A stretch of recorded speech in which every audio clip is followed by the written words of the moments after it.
Good morning. Good morning. Thank you for that wonderful music, those wonderful songs. And thank you for letting me be here yet again. There's something really special to me about this transition time between coming up to Palm Sunday and Easter and what happens in that week. Now, you've been saturated with all the metaphysics of it, rolling the stone away, resurrection, and I'm going to continue in that vein, and I hope perhaps that you find something new for yourself. It's a story that you've heard so many times, but maybe there'll be something new for you to glean out of it. And as I said last week, we know today's Easter because today is the first Sunday after the first full moon after the spring equinox, and the full moon was I think on Friday, and today is Sunday, so here we are. Also, just coincidentally, because it's not always so every year, is Friday at sunset began the observation of Passover. Now, I'm not sure I shared with this before, but I was raised a secular Jewish person in the Bronx. There's nothing more like New York Jewish than that. I got the food and the guilt and not really any religion. But I really felt, connected to that as my cultural heritage. In fact, when I did Ancestry, I know many of you have probably done that, it came out as European Jewish. I mean, you don't get like European Lutheran, but you get European Jewish, which I am 100%, so it's pretty boring. But here I am, and I straddle this this issue between unity of Christianity and Judaism. So, for instance, this evening I'll be hosting a Seder here at my home because that's just how the timing worked out. So I think it's kind of funny to have Easter morning with all of you, and then I'm like cooking matzo ball soup for tonight. So, we're all ecumenical, aren't we? Last week, we looked at this idea of Palm Sunday, of this transition of Jesus coming from this healing work that he'd been doing into this holy city for the Passover to do what observant Jews did for eons, which was come and prepare for the Seder. And, remember Passover. And I remember my first time learning about Passover was the movie, The Ten Commandments, and Charlton Heston opening up the waters. But it's really this idea of death passing over. It's this idea of freedom, of creating freedom, of leaving the land of slavery and limitation, leaving Egypt, coming into the promised land. Of course, it took 40 years. But, when you wander around a place the size of New Jersey and it takes you 40 years, you wonder what that really means. So they were slow and they had to get a whole new generation going. So anyway, I just love this time of the year. And you heard some of the scripture. I just want to read for a moment from the 24th chapter of Luke. On the first day of the week, at early dawn, they came to the tomb, taking the spices that they had prepared. They found the stone rolled away from the tomb, but when they went in, they did not find the body. Why do you look for the living among the dead? He is not here, but has risen. So traditionally, as we know, this Easter Sunday is the day to celebrate the resurrection of Jesus of Nazareth from the dead. And I still celebrate because it is a rejoicing. In fact, can there be anything better to rejoice than to resurrect something that seemed to have lost its life force? So it's well for us to consider Jesus and this resurrection, because we can ask ourselves, do you really believe that Jesus was resurrected? And I know this could seem a bit sacrilegious, especially on a morning like this for some of you, but I'd like you to stop a moment and consider your innermost belief on this resurrection idea, because it's written that he was dead for 3 days. And how can such a man as Jesus resurrect? And I know that many of you here today say you know Jesus on a very personal level. You know he resurrected because he lives in you and he speaks in you and he guides you and he comforts you. And there's those of you who have actually heard the story of Jesus and respect and admire his teachings and his healings, but you've never really had this one-on-one connection, personal connection with him. And I have to say, over many years, I have moved into that energy where I do feel that personal connection with that energy of Jesus the Christ. I don't know so much about that man because we don't know much about him. Anything that was written about him was written 30, 40 years after the fact. But the idea that it lasted so long, this story, we know there's a lot of juice and a lot of energy in it. So for some of us, then there is some doubt as to the actual resurrection. And it is, in your own belief system, unlikely as a historical event. And throughout the last 60 years ago, especially through the work of the Jesus Seminar, which some of you may be familiar with, this interest in the historical Jesus as opposed to the Jesus depicted in the gospel. So that's very interesting work. If you're interested in that, look up the work of the Jesus Seminar. You might find that interesting to you. And I've been reading a book lately called, it's a great title, After Jesus, Before Christianity. So what happened in those few hundred years before the church took over? I mean, there were experimental communities. There was all sorts of things, very new agey, to look at how do we live these truths? How do we live this miracle that this man was, that he cut right through the dogma of the time to get to that truth. So in Unity, we consider it our ability, actually our responsibility, to continue to search in our own hearts and our own minds to discern for ourselves our own truth. And so I'm here to tell you today on this glorious Easter morning. I don't know what it's like where you are, but I'm here in Napa, California. It's sunny, it's beautiful, and the leaves are coming. My dogwood's in full bloom. The lilies are about to bloom. I planted our vegetables last week. So now, no matter what our relationship with Jesus, you do, I do believe in resurrection. Because we believe in resurrection because it's this natural, ongoing experience of being alive. In the broadest sense, resurrection means to reanimate with life, to restore to life, to bring again to view anything that's been forgotten or lost, to raise from the dead. And so looking at it that way, resurrection can be seen as a healing, as this restoration to life. So when you cut your finger and observe its healing, you could say that your finger is being restored to life. And of course, when we have something more serious happen to us or a loved one, long periods of recovery, hospitalization, the healing activity becomes more noticeable and takes us longer time. And we've certainly been aware of that during these last couple of years, what this actual resurrection spirit can be. And when we finally rise out of the hospital bed or the wheelchair, we can rejoice and feel, in a sense, resurrected. We've risen once again from a limited experience of life to a more fulfilling and freeing state of being. And I know you can all relate to this. Now, we heard a little bit of what Charles Fillmore had to say about resurrection. I want to add this to it. The resurrection of the body, he wrote, has nothing whatsoever to do with death. Nothing to do with death, except that we may resurrect ourselves from every dead condition into which sense ignorance has plunged us. Isn't that great? Every dead condition into which sense ignorance has plunged us. Remember, he was writing a long, long time ago using the words that he had at his at hand, as the writers of the Bible did. I mean, they were trying to talk about, they were speaking of experiences that they didn't know how to talk of. I mean, when Moses is in front of a burning bush that will not be extinguished, don't you sometimes feel that way, that there's this, that you're on fire with something that's so true and real and it doesn't go away? That's how that was spoken of. And so every time you pull yourself out of the doldrums and get yourself back on track, you're working with this resurrecting power.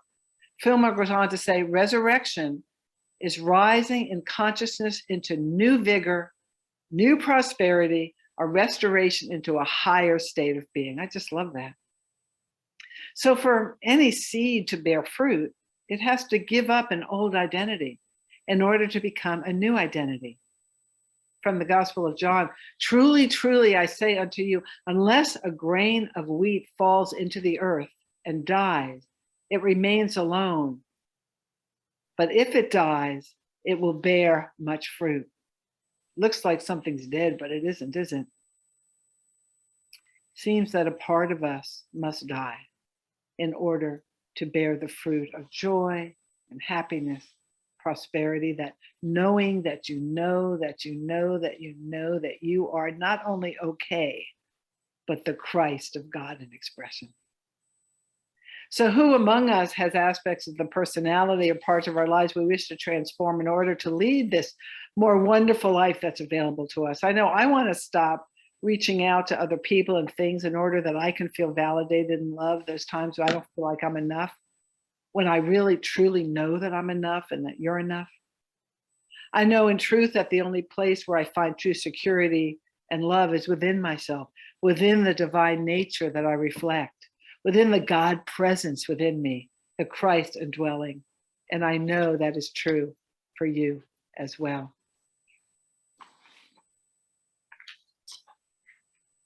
I was going to share with you the Charles Fillmore piece, but somebody else already did, so I'll just skip there. But I know that when we open our minds and our hearts and our bodies, when we let go and body, you know, I have a background in something called Rolfing, which some of you may have heard of, but it's a way of opening up the physical body to this natural alignment, to move out of the way that those deep tissue holdings that keep us from our free expression. There's a lot of that kind of work around now, but when I studied it in the late 70s, that was sort of the first of that deep body work that released those emotions. And it was a series of 10 sessions of work. And when I had that experience myself, I felt like somebody finally, this was the practitioner, somebody finally touched me at the level where I lived, was able to get through my posturing and my confusion and my low self-esteem and reach me at my truth and to free up the tissue that just held me back. And it was such an incredible experience. I was in my mid to late 20s at the time. And I thought, oh, if I could do this for people, if I could do this, if I could help people free up who they truly are through this way of touching and moving tissue and holding patterns, oh my gosh, what a calling. And so I did that work for many years until I was called to ministry, which is really the same work. It's just easier on my hands. And I get to be with more than one of you at a time. But it's all the same, isn't it? It's all that continuum, whether we're playing music or offering prayers or sweeping the floor, whatever it is, we're offering ourselves and our gifts and our tasks to that which is higher and better within us. So we talked about a butterfly. I heard you talk about a butterfly. And it's so interesting. You know, there's this little furry creature that crawls around, eats leaves. And there's a time where it climbs up into a limb and spins a web, and then it closes itself in this tomb kind of experience. And it looks like this thing has died. I mean, it's kind of odd looking, and there's no visible activity occurring. But after a time, there's a stirring. And lo and behold, a new and more glorious sign of life. And from this shell of the caterpillar comes the butterfly, a beautiful, delicate expression of spirit, of God, of nature, of the divine. And we know that this transformation that's occurred for the caterpillar is instinctful. Is that a word, instinctful? It's instinctively happened. But let's imagine what the caterpillar would do if it had a mind. I mean, after all, how would you like to crawl up into a tree and go out on a limb and build a tomb around yourself and then crawl into it? I mean, wouldn't there be a bit of trepidation in that? It might be difficult. I mean, my life's going pretty well. I hang around, I eat leaves, I look for other caterpillars. But if you were absolutely certain, if you were not absolutely certain that you'd become a butterfly, it'd be a very scary thing to do. It'd be a difficult and painful process. And how do we know absolutely that transformation will happen? I mean, who of us have decided not to be a butterfly, not to take on this challenge of transformation because it's too painful or uncertain? I like to think, and I know from my own process of how I got to Unity through a very circuitous path. And, you know, in fact, my first Unity experience was at Unity Santa Barbara, where your Reverend Larry served many years after I had been there. And I started very slowly. And I remember reading Daily Word, and I just couldn't, because of my background, even though it was secular, I couldn't say the Jesus word. I couldn't say it. So I would say love instead. I would When I was invited to read Daily Word in front of the congregation, which we alternated around like you do, I couldn't say that word. That was, 35 years ago or so. And now, of course, it's different. So that process, that transformation that we go through, that happens whether we're aware of it or not.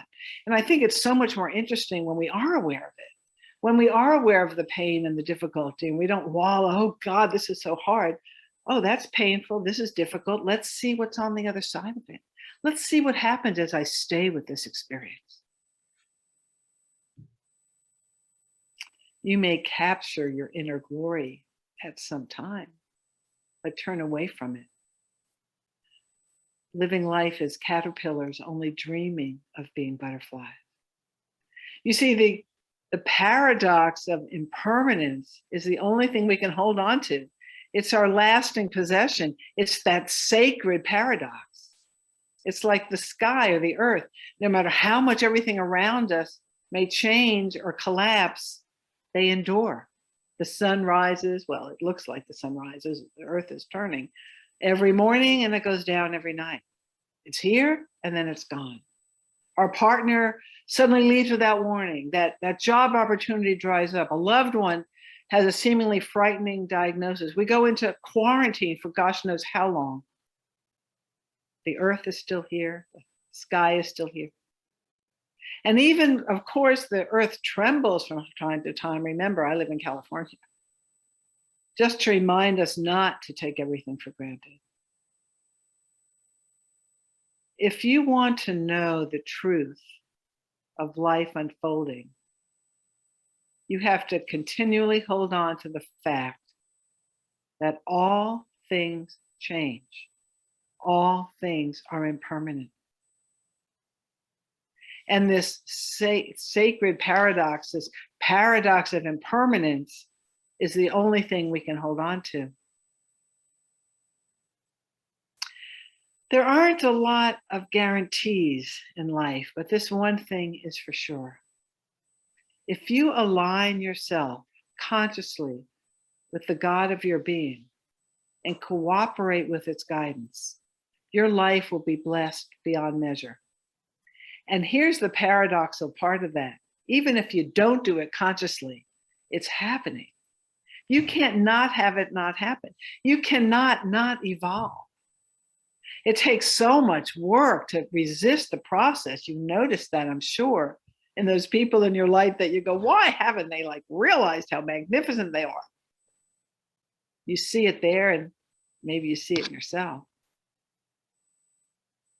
As I said, I grew up without, formal religion in the home, but there was one thing my mother used to say all the time, and that was sort of our religion. And she would say, it loves to happen. It loves to happen. And I knew she was talking about some ephemeral something. I mean, it wasn't like a God person, but it was this energy, this movement of the universe that's always moving like in this upward spiral. Of course, the gradient gets steeper, but we keep on moving. And sometimes this cooperation, this letting go is painful. Sometimes it seems we'd rather die than push forward. But there is a resurrecting spirit within you, a spirit that enables you to rise again, to overcome limitations, to change your thinking, to change your life. The time when you felt down in spirit, disheartened about yourself and your life, and then someone or something you heard, something you saw, something you just grokked, that something changed the whole trend of your thinking, reminding you of your ability to cope, giving you that lift, setting your heart singing. That's resurrection. Every time you're able to forgive and forget some injury or hurt, every time you see and bless and behold the Christ in another, every time you affirm health and wholeness and your body responds by showing forth the strength and perfection that underpins your being, that is resurrection. And you are resurrected into the realization of your own eternal life, ever renewing, ever unfolding, ever perfecting and healing your body temple. Every time you gain dominion and mastery over negative thoughts and feelings, every time you prove that you are not at the mercy of your moods, that you're stronger than any limiting thought or habit, that is resurrection. This happens and then that happens. Isn't it interesting? The prophet Isaiah wrote, "Those who wait for the Lord shall renew their strength. They shall mount up like wings like eagles, run and not be weary, walk and not faint." This is the great lesson, I believe, of the life, the death, the resurrection of Jesus of Nazareth. To know that within you exists a power to transform and to overcome the sacred paradox. To hold to this idea that transformation is continual, ongoing, and yet at the same time to let go of any set idea or precept because transformation is continual and ongoing. That is what we're celebrating today.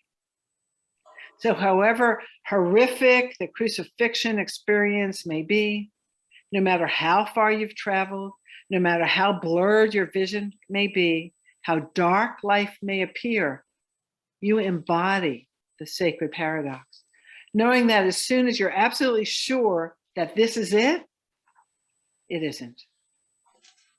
And so we praise this resurrection right now, this spirit within you. From the tomb of misunderstanding and doubt and fear, you rise into the newness of this Easter, bright and pure, potential for greater expression of life and love. I want to share a bit of a poem I just love by Donna Markova. Speaks to this. The choice to live or unlive our lives is the title. The choice to live or unlive our lives. I will not live an unlived life. I will not live in fear of falling down or catching fire. I choose to inhabit my days, to allow my living to open me, to make me less afraid, more accessible, to loosen my heart until it becomes a wing, a torch, a promise. I choose to risk my significance.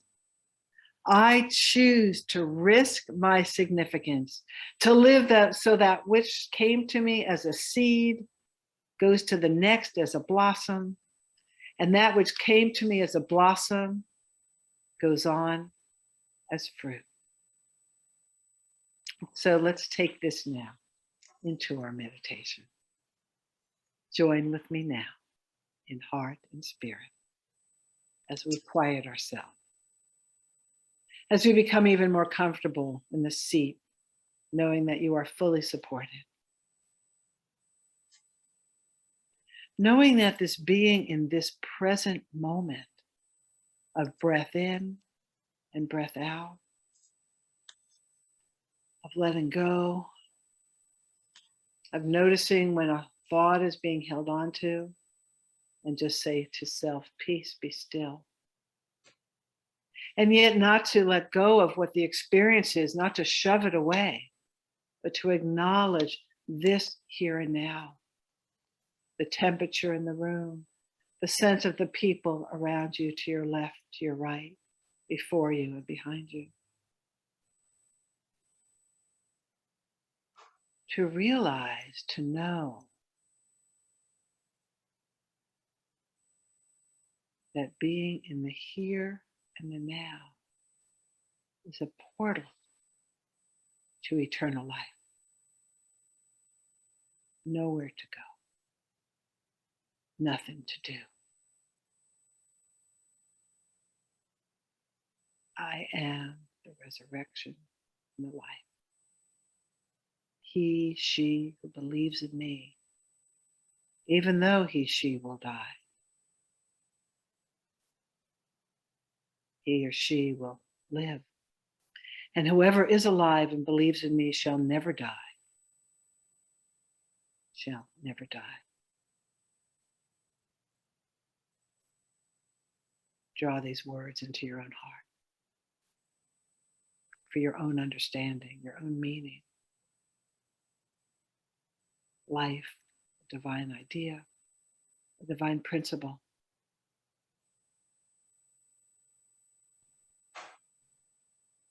And so notice your in-breath,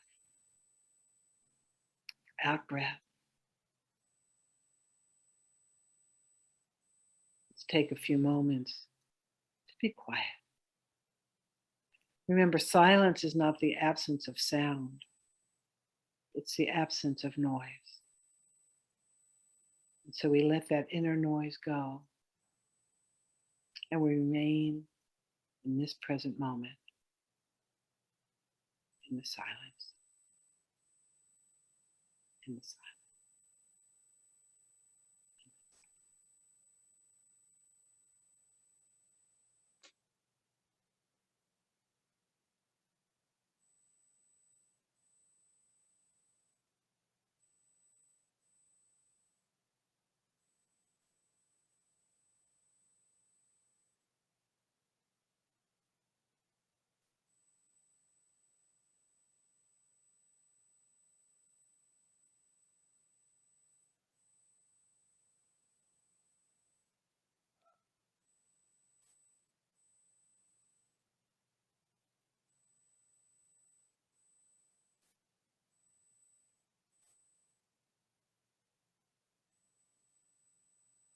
And slowly, gently, easily, quietly, allow your conscious mind to be present, to be aware in this moment, to this time and place. And listen to these words from Eric Butterworth, the Unity minister, author, teacher from a bit of a time ago. But of course, truth is eternal. He wrote, "The great Easter truth is that there is a principle and a process of wholeness within every person. Thus, an open tomb of Easter morning says to you, you can become what you innately are. You can become what you innately are. And this innateness of you far transcends anything you've ever conceived of in your wildest flight of fancy.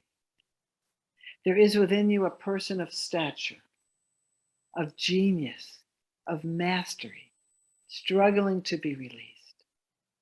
And if you get into the spirit of Easter and let it happen to you, you can believe that every stone of limitation will be rolled away from your tomb. Remember, I am the resurrection and the life. Life is eternal. You are magnificent. Know it, feel it, celebrate it, sing it. And know from the bottom of your being that all is truly well in God mind. In God mind, all is well. And so it is. Shalom. Namaste.